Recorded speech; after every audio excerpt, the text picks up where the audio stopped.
14 अगस्त 2005 Greece के capital Athens के आसमान पर एक अजीब और खौफनाक मेहमान मंडला रहा था। जमीन से करीब 10,000 मीटर्स ऊपर एक पैसेंजर प्लेन बिल्कुल खामोशी से बिना किसी से राब्ता किए बस घूम रहा था।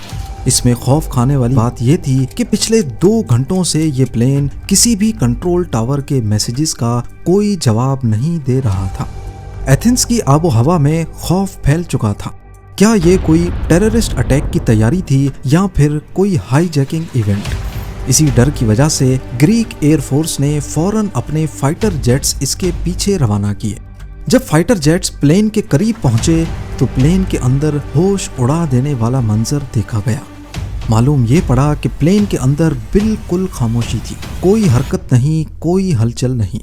सारे पैसेंजर्स अपनी सीट पर बेजान बैठे थे और कॉकपिट में भी कोई मौजूद नहीं था।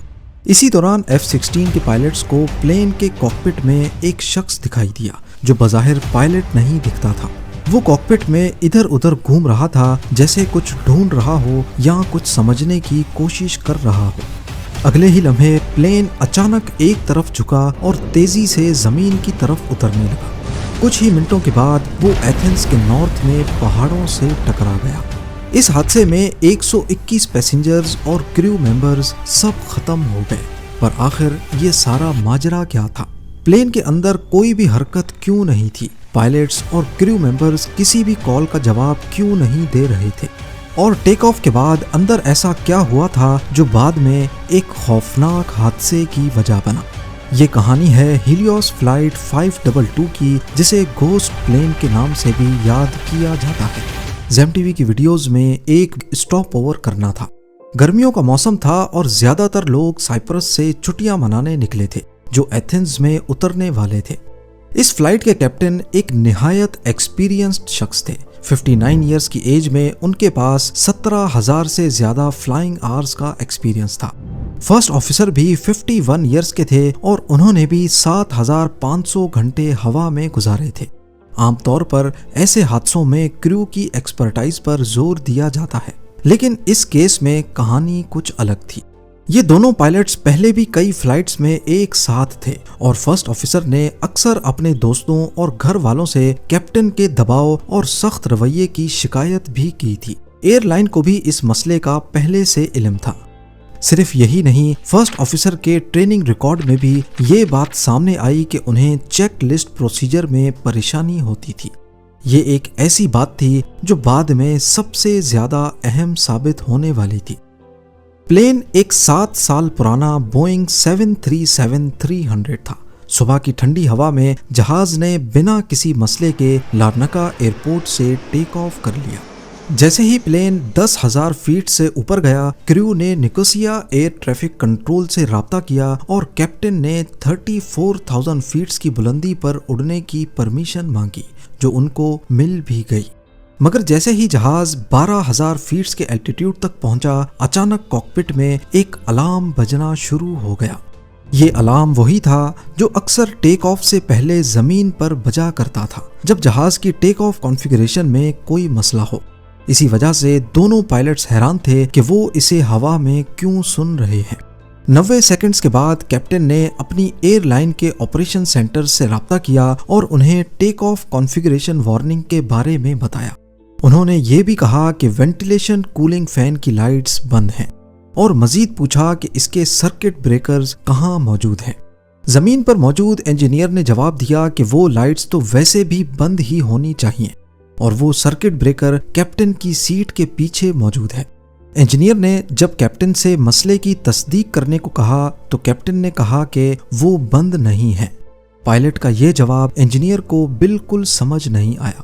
इसी दौरान इंजीनियर को एक बात याद आ गई। फ्लाइट से पहले इसी इंजीनियर ने जहाज के प्रेशराइजेशन सिस्टम की जांच की थी, क्योंकि इस सिस्टम के कंट्रोल्स उन कंट्रोल्स के करीब ही थे जिनके बारे में कैप्टन उलझे हुए जवाब दे रहा था। इसी वजह से इंजीनियर ने कैप्टन से पूछा कि क्या प्रेशराइजेशन मोड ऑटो पर है या मैनुअल है, लेकिन कैप्टन ने इसका जवाब देने के बजाय दोबारा वही सवाल दोहराया कि सर्किट ब्रेकर्स कहाँ मौजूद हैं।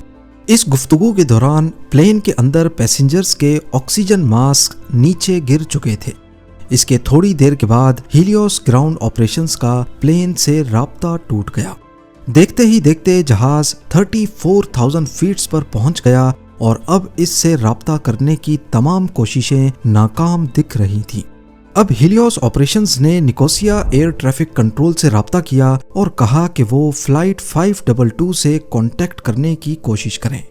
अगले 5 मिनटों तक कंट्रोलर ने जहाज से कांटेक्ट करने की कोशिश की, लेकिन कोई जवाब नहीं आया। फिर कंट्रोलर ने फ्लाइट 522 के करीब एक दूसरे जहाज से कांटेक्ट किया और उनसे कहा कि वो फ्लाइट 522 से कांटेक्ट करने की कोशिश करें, पर यह तरीका भी नाकाम रहा। इसी दौरान फ्लाइट 522 अब ग्रीक एयर स्पेस में बिना परमिशन के दाखिल हो चुकी थी और उसने अपना फ्लाइट प्लान जारी रखा। Nicosia air traffic control tower ने फ्लाइट 522 से इमरजेंसी फ्रीक्वेंसी पर भी राब्ता करने की कोशिश की, लेकिन यहां से भी कोई जवाब नहीं आया। फिर उन्होंने ग्रीस में एथेंस एटीसी से राब्ता किया और पूछा कि क्या उनका फ्लाइट 522 से राब्ता हुआ है या नहीं, लेकिन बदकिस्मती से उनकी रेडियो कॉल्स का भी जहाज से कोई जवाब नहीं आया। अब यहाँ पर 2 पॉसिबिलिटीज थी। या तो फ्लाइट 522 में कोई रेडियो ट्रांसमिशन का मसला हुआ है जिसकी वजह से वो कॉल्स सुन तो पा रहे हैं लेकिन उनके जवाब ट्रांसमिट नहीं हो रहे, या फिर दोनों पायलट्स होस्टेज बना लिए गए हैं। पहली पॉसिबिलिटी को नजर में रखते हुए एथेंस कंट्रोल टावर ने जहाज को नीचे उतरने की परमिशन दे दी, पर फ्लाइट 522 की तरफ से नीचे उतरने का कोई इशारा नहीं मिला। 20 से ज्यादा मर्तबा कांटेक्ट करने के बावजूद जब कोई जवाब नहीं आया तो मजबूरन एथेंस एटीसी ने ग्रीक एयरफोर्स से कांटेक्ट किया और उनको बताया कि फ्लाइट 522 बिना परमिशन के एयर स्पेस में दाखिल हुई है और मैसेजेस का जवाब भी नहीं आ रहा। ग्रीक एयरफोर्स ने फौरन 2 F-16 जेट्स इंटरसेप्ट करने के लिए भेज दिए। इस वक्त तक फ्लाइट 522 ऑटो पायलट पे परफेक्टली अपने फ्लाइट पाथ को फॉलो कर रही थी। जिस मकाम पर उसे नीचे उतरना था वो पॉइंट ऑलरेडी 2 मरतबा मिस हो चुका था, लेकिन जहाज 34,000 फीट्स पे ही परवाज कर रहा था। सुबह 7:37 AM पर फ्लाइट 522 ने एथेंस एयरपोर्ट के ऊपर होल्डिंग पैटर्न बना दिया। होल्डिंग पैटर्न उस पैटर्न को कहते हैं जिसमें जहाज एयरपोर्ट के ऊपर ही गोल चक्कर काट रहा होता है और परमिशन मिलते ही वो लैंडिंग अप्रोच बनाता है। जब वो होल्डिंग पैटर्न के 6ठे राउंड पर थे उस वक्त दोनों F-16s ने उनको इंटरसेप्ट कर लिया।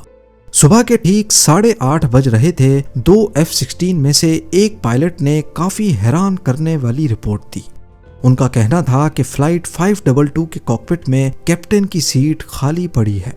उन्होंने पैसेंजर केबिन के अंदर भी देखा। दूसरी साइड की विंडोज की लाइट में उनको केबिन सही तरह दिख रहा था। वहां पैसेंजर्स बिल्कुल बेहरकत अपनी सीट पर बैठे थे, जबकि उनके चेहरों पर ऑक्सीजन मास्क लगे थे। जब जहाज होल्डिंग पैटर्न का 10वां राउंड लगा रहा था, F-16 पायलट्स में से एक ने एक अजीब मंजर देखा। एक शख्स जिसने हल्की नीली शर्ट और काली वेस्ट पहनी थी कॉकपिट में दाखिल हुआ और कैप्टन की सीट पर बैठ गया। उसने हेडफोन्स पहने और अपने हाथ अपने सामने वाले पैनल पर रख दिए। पायलट्स ने कॉकपिट में मौजूद शख्स को हाथ का इशारा किया, जिस पर उसने हाथ हिलाकर जवाब भी दिया। पर कुछ ही लम्हों के बाद जहाज का लेफ्ट इंजन बंद हो गया, जिसके बाद प्लेन तेजी से लेफ्ट की तरफ झुका और जमीन की तरफ उतरने लगा। सुबह 9 बजे से थोड़ा पहले जहाज मजीद लेफ्ट तरफ मुड़ गया और उसके बाद उसका राइट इंजन भी बंद हो गया। तकरीबन 4 मिनटों के बाद वो एथेंस के नॉर्थ वेस्ट में पहाड़ियों से टकराकर तबाह हो गया। हादसे के फौरन बाद इन्वेस्टिगेटर्स काम पर लग गए। उन्होंने मलबे का मुआयना किया और उस इंजीनियर से भी सवाल जवाब किए जिसने हादसे से पहले प्लेन पर मेंटेनेंस का काम किया था। हादसे से एक रात पहले उसी इंजीनियर ने जहाज पर प्रेशराइजेशन लीक टेस्ट किया था। इस टेस्ट के दौरान उसने ओवरहेड पैनल पर मौजूद प्रेशराइजेशन मोड को ऑटो से हटाकर मैनुअल पोजीशन में रख दिया था, पर काम खत्म करने के बाद वो स्विच को वापस ऑटो पे रखना भूल गया।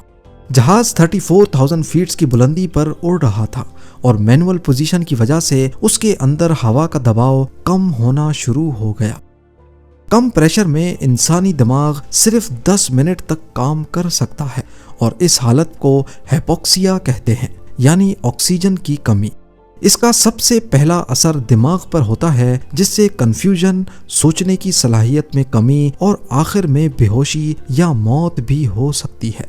दोनों पायलट्स को अपनी प्री फ्लाइट ड्यूटीज में इस स्विच को चेक करना था, लेकिन उन्होंने गौर नहीं किया क्योंकि नॉर्मली वो स्विच ऑटो पोजीशन में ही होता है। उनके पास मसले को पहचानने के लिए 2 और मौके भी थे, टैक्सी से पहले और टेक ऑफ के बाद, लेकिन वो हर मौके को गवा बैठे। जब जहाज 12,000 फीट से भी ऊपर चला गया तो केबिन एल्टीट्यूड वार्निंग अलार्म बजना शुरू हो गया, लेकिन पायलट्स का ध्यान प्रेशराइजेशन सिस्टम के बजाय टेक ऑफ कॉन्फ़िगरेशन वार्निंग की तरफ चला गया। इसी गलत फहमी में उन्होंने वो प्रोसीजर शुरू कर दिया जो अमूमन टेक ऑफ से पहले रनवे पर किया जाता है, और ऐसे वो असली मसले को पूरी तरह नजरअंदाज कर बैठे। इसी दौरान जहाज में ऑक्सीजन मास्क निकल आए और पास ऑक्सी ऑन की लाइट जल पड़ी, लेकिन हाइपोक्सिया के शुरुआती असरात की वजह से शायद उन्होंने इस पर भी ध्यान नहीं दिया। यही वो वक्त था जब कैप्टन और फर्स्ट ऑफिसर बेहोश हो गए और 10 मिनट की ऑक्सीजन सप्लाई खत्म होने के बाद पैसेंजर्स और क्रू भी अपने होश खो बैठे। अब सवाल ये उठता है कि कॉकपिट में वो शख्स कौन था जो उनके बेहोश होने के 2 घंटे के बाद वहां पहुंचा था। तहकीकात से मालूम पड़ा कि वो फ्लाइट अटेंडेंट एंड्रियास प्रोद्रामू था, जिसके पास कमर्शियल पायलट लाइसेंस था, लेकिन वो 737 उड़ाने के लिए क्वालिफाइड नहीं था। कॉकपिट वॉइस रिकॉर्डर से पता चला कि प्रोद्रामू ने इंजन्स फेल होने के बाद मेडे कॉल्स करने की भी कोशिश की थी, लेकिन वो गलती से ट्रांसमिट बटन दबाना भूल गया। इन्वेस्टिगेशन बोर्ड ने ये तहकीक की कि उसकी फ्लाइंग एक्सपर्टीज इतनी नहीं थी कि वो एक बोइंग 737 को कंट्रोल कर सके, वो भी जब फ्यूल खत्म होने की वजह से इंजन फेल हो गए हों। और अगर वो किसी तरह जहाज को लैंड करवा भी लेता, फिर भी पैसेंजर्स और क्रू का जिंदा बचना नामुमकिन था, क्योंकि इतनी देर तक हाइपोक्सिया दिमाग में इर्रिवर्सिबल